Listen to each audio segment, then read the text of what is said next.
صباح الفل يا شباب او مساء الفل حسب ما حضرتك هتشوف الفيديو. سمي الله كده وصلي على سيدك النبي عليه افضل الصلاه والسلام في سرك، وما تنساش تعمل سبسكرايب للقناه لو انت اول مره تتفرج عليا. ما تنساش تعمل لايك للفيديو وروق دماغك كده، وتعالى ندردش مع بعض في كلمتين حلوين عن اكبر قلعه رياضيه موجوده في مصر والشرق الاوسط. انا نخش في الفيديو حامي، ونخش في الفيديو بدون اي مقدمات من الاخر. فاعذرني كده يا صاحبي عشان انا في كلمتين محشورين في زوري، فانا حبيت كده ان انا ندردش مع بعض ونتكلم مع بعض فيهم. ابتدت اول ما اول ما كابتن حسين لبيب ابتدى يدخل نادي الزمالك ويبقى ليه بقى بصمه في نادي الزمالك، والسيد رئيس مجلس الاداره بتاعت نادي الزمالك نهى كل الخلافات السابقه او في العهد السابق ما بين الزمالك وما بين الاهلي، والكل فضل يشيد بهذا الموقف وهذا القرار. وتمت زياره من مجلس اداره النادي الاهلي بالكامل لمجلس نادي الزمالك، واتفقوا ان في ترتيبات لزياره جايه في النادي الاهلي، والنادي الزمالك هو اللي هيروح للنادي الاهلي، وتبقى هنا راح هنا وده راح هنا والدنيا حلوه. وابتدت قلنا خلاص مش هيبقى في خلافات، مش هيبقى في حوارات كتير، كل واحد يحترم التاني. احنا بقى اكبر 2 نوادي موجودين في الشرق الاوسط بالكامل، فلازم يبقى احترام متبادل ما بين اللعيبه في الملعب وما بين رؤساء الانديه. انت بتتكلم في رئيس نادي الاهلي وبتتكلم في رئيس نادي الزمالك، بتتكلم في في شعب بيحب الكرة 90% منه اهلي وزمالك، مع احترامنا لباقي الانديه وباقي المشجعين ما اختلفناش وما عندناش اي مشكله مع دي. فخلينا بقى او ما خليناش بقى قلنا احنا هنتجنب اي حوارات، بس مع كل بطوله ومع كل ماتش جمهور نادي الزمالك او نادي الزمالك بيكسب الماتش بشوف حركات بتحصل من ناس في الاداره. المفروض الناس دي هي او يعني تبقى اكثر حكمه من كده. يعني كابتن سيد عبد الحفيظ قال لك ده لو عقيده مولود كانت زمانها خلصت، ولحد الان بيحتفل بالسوبر الافريقي. ما عندكش مشكله وما عنديش مشكله، بس تبقى متزن في كلامك وفي تصريحاتك عشان ما يتحسبش عليك لقطه يا معلم.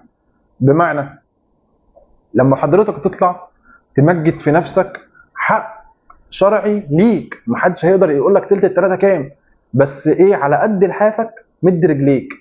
ما تطلعش تتاخد عليك لقطه وتتاخد عليك واحده زي ما بيتقال. بمعنى هبسطها لك.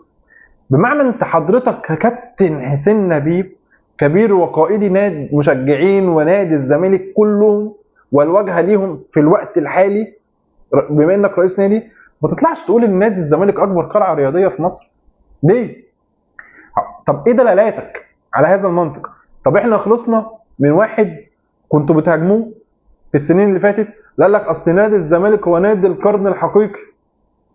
طلع لي واحد بمصطلح جديد قال لك نادي الزمالك هو اكبر قلعه رياضيه في مصر. على اي اساس وعلى اي مثلا مبدا حضرتك حطيت هذه الجمله وخلاص هتعتمدها؟ وان اي راجل هيطلع من عندك في مجلس الاداره بعد ما ممدوح عباس يديله الاذن انه يطلع يتكلم في اعلام هيقول لك ان نادي الزمالك هو اكبر قلعه رياضيه في مصر. على اي مبدا وعلى اي اساس؟ لو جيت حسبتها بالبطولات هتلاقي مفيش اصلا فرق بيني وبينك. انا اسف في اللي انا هقوله بس انت نكره جنبي، معلش ما تزعلش، بس ده ده حقيقي. وده حاجه ظهر لامه لا اله الا الله. نادي الزمالك كبطولات كمشجعين ككل حاجه جنب نادي الاهلي في فرق بين السماء والارض. طيب حضرتك او ايه الدماغ اللي دخلت، او خلينا ادخل في دماغ حضرتك كده وافكر، لان انا بقالي يومين عمال افكر في التصريح. على اي اساس جيت قلت لي اصل نادي الزمالك هو اكبر قلعه رياضيه في مصر؟ انت ليه بعد ما قلنا ان الدنيا هتبدا تتظبط وخلاص هيبقى مشجعين الاهلي ماشيين زي الفل وفي حالهم بالنادي بمجلس الاداره مفيش هجوم مفيش تلاحم، ليه مصممين تطلعوا تقلوا من نفسكم وتودونا في اتجاهات تانية احنا بغنى عنها وما صدقنا ان احنا خلصنا منها؟ ليه ما احترمتش المنافس بتاعك مع ان المفروض ان في حاجه يبقى في مبدا اسمه روح الرياضيه ان كل منافس بيحترم الاخر؟ ليه ما احترمتش المنافس بتاعك وانت عارف ان هو راكبك وهو اعلى منك واحترمت وتلاشيت هذه الجمله؟ ما ده كله كلام بيتاخد عليك ولقطات بتتاخد عليك. طيب انت يا سيدي اكبر قلعه رياضيه موجوده في مصر، انسحبت ليه في الماتش الدور الثاني بتاع الاهلي وقعدت تهللي؟ في اخبار، في مصادر بتقول لك ان السعوديه هتستضيف ماتشين اللي جايين في الدوري بتوع الاهلي والزمالك في السعوديه. هتطلع تنسحب برضو؟ ما انت لو لعبت الموسم اللي جاي باذن الله او اللي هيبدا في السعوديه، يبقى انسحابك الموسم اللي لسه خلصان ملوش اي 30 مبرر. وما ينفعش اكبر قلعه رياضيه في مصر تنسحب يا فندم. ما ينفعش اكبر قلعه رياضيه في مصر ما تشاركش في كاس عالم انديه على مدار تاريخه. ما ينفعش اكبر قلعه رياضيه موجوده في مصر تفضل ما تكسبش دوري ابطال افريقيا حوالي 22 سنه. ده كله غير مقبول يا فندم. كان ايه الاصح وكان ايه اللي المفروض حضرتك قبل ما تطلع تهري علينا الكلمتين دولت؟ لا، شوف عندك ايه الاساس، خربان في ايه، وهيئ نفسك انك تاخد بطولات عشان تحاول الى حد ما ان انا اشوفك، ان انا اعترف بيك، قول فعلا الناس دي هي صح، الناس دي لا بتفكر. لكن انت سبت ده كله، فرحت ببطوله سوبر. تمام، الله يسامح لعيبه النادي الاهلي، بقولها واكررها عشان هم اللي فتحوا علينا الخراره دي، الله يسامحهم. هم اللي عملوا فينا كده وهم وصلونا اصلا للنقطه دي. طيب، ايه اللي انت رتبت عليه نفسك عشان تبقى اكبر قلعه رياضيه موجوده في مصر؟ ما هي مش بالالقاب، ما هي ماشي، ما هي مش ماشيه بالالقاب. مش كل واحد فرحان بكام كلمه جت في دماغه من غير اي مقدمات هيطلعوا يبخون في وشنا. ما هو الكلام ما فيش اسهل منه، والكلام ببلاش، بس الفعل لا، ده عايز بقى رجاله وعايز ذكوره من الاخر. فخليكم يا جدعان حاولوا تشتغلوا على نفسكم اكتر من كده، حاولوا تتمكنوا من نفسكم اكتر من كده. لان دايما يعني في حاجه كده، ادام الواحد مش واثق من نفسه، مش واثق ان هو كبير، دايما هيطلع يظهر للناس ان هو البابا وان هو على كبير على اي حد. وده مش صح، وده غلط، وده اكبر غلطه ممكن الشيطان يوقع الواحد فيها. لان انا عارف حدود امكانياتي قد كده، ما اطلعش لا مؤاخذه افشخ نفسي ويبقى بص اودي نفسي في السماء وانا لسه صغير، لسه بص مش شايف، محدش شايفني ولا ايه، محدش شايفني. فالعب على امكانياتي، ما اطلعش اهرتب بالكلام واخليني كده هادي وراسي ورزي. كابتن مختار كل ما يطلع يتكلم، اتكلم امبارح عن امام عاشور، اتكلم عن كهرباء. واضح ان الناس كلها حاطه امام في مخها. انا تقريبا مفيش صفقه جت من الزمالك للاهلي زي واخدت صخب اعلامي واخدت اهميه زي صفقه امام عاشور. وده لسبب بسيط جدا، ان امام لسه عامل لهم خرم في دماغهم. ده طبيعي وباين للناس كلها. فمسلطين عليه الضوء بشكل كبير جدا، وحاطينه في دماغهم كاعلام زملكاوي وكسوشيال ميديا زمالك. وعلى اي غلطه للراجل سواء بقصد او من غير قصد دايما حاطين عليه سبوت وعاملين عليه سبوت. حتى كابتن ياني دونجا في الملعب برضه فضل يهيس ويعمل كده حوارات عبيطه على امام. وقبل حتى امام ما يلعب قدامهم ماتش، واول ما امام انتقل للنادي الاهلي فضلوا كده ايه لقحوا عليه كلام، و8 بتاعتنا احسن من 22 وقصص كده كبيره كده وكلام فاضي. فواضح ان امام حصل عنده هبوط في المستوى، وارد لاي حد في العالم، وارد لاي لعيبه كوره في العالم، وارد. بس اللي حصل ان هو جه في ماتش بطوله مهمه، وكان في سهر وكان في احتفالات ملهاش اي لازمه، او خلت الناس تقول ان ده جزء كبير من اسباب هبوط مستوى امام عاشور. وبناء عليه الراجل ما راحش المنتخب في التجمع اللي موجود دلوقتي في المنتخب.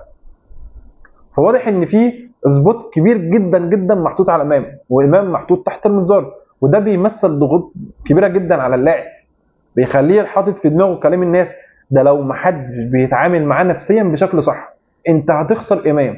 فالمهم دلوقتي زي ما كابتن مختار طلع واتكلم وساند امام وقال في حقه كلمتين حلوين، والجهاز الفني والاداري وكل الناس واقفه مع امام، الجمهور هو كمان لازم يقف مع امام. انت خلاص ده راجل بقى لعيب كوره عندك، لازم تحميه، لازم ما تطلعش تقول عليه اي كلام، ما تجريش ورا اي حد بيقول عليه اي كلمه. لازم كلنا نتكاتف حتى عشان دي مصلحه الفريق. وكهربا هو كمان كابتن مختار عاجبني قوي لما قال الكهربا انت وحشني وانا نفسي اشوفك، وانت لو لعبت مش هتدي فرصه لحد انه يلعب عليك. هبوط مستوى كهربا الفتره في الموسم ده بالذات كانت حاجه غريبه بالنسبه لي. الراجل كان طالع كده مره واحده بقى عامل كده، مش فاهم. طب هل في تعامل مش احسن حاجه مع كهربا؟ ما اعتقدش، لان كهربا كان بيلعب بشكل اساسي لحد قبل ما وسام يجي. وسبب هبوط مستوى كهربا هو اللي خلى كولر يفكر في مهاجم تاني وتالت مع كهربا، هو اللي خلى كولر يفكر في وسام. ولما وسام جات له الفرصه ابتدى ان هو يشارك والدنيا تجري معاه، ركن كهربا على الدكه جنبه، وده حق اصيل لاي لاعب، ما نقدرش نقول له كولر لا، لان لمصلحه الفريق في الوقت اللي فات كانت مع وجود مساهم. كهربا ما كانش في حالته، كهربا كان عمال بيضيع كور غريبه وعمال يضيع فرص غريبه كانت ممكن تخلص لنا ماتشات، كنا ممكن نعمل سكور في الماتش ده كله، كان جايز جدا مع كهربا. بس خلينا نقول الماضي اتقفل وخلينا نفكر في اللي جاي. عندك بطوله سوبر مصري مهمه جدا، انت لازم ما قدامكش غير انك لازم تكسب البطوله دي، لانك انت عملت خيبه ليك ووقعت النادي وخليت وخليتونا عايشين في حاله الهباب من الحاله اللي احنا عايشينها. فدي البطوله الوحيده اللي انت جايه ليك وفرصه ليك، اللعيبه وللنادي والجهاز الفني لازم ان انت تصالح بيها الجمهور.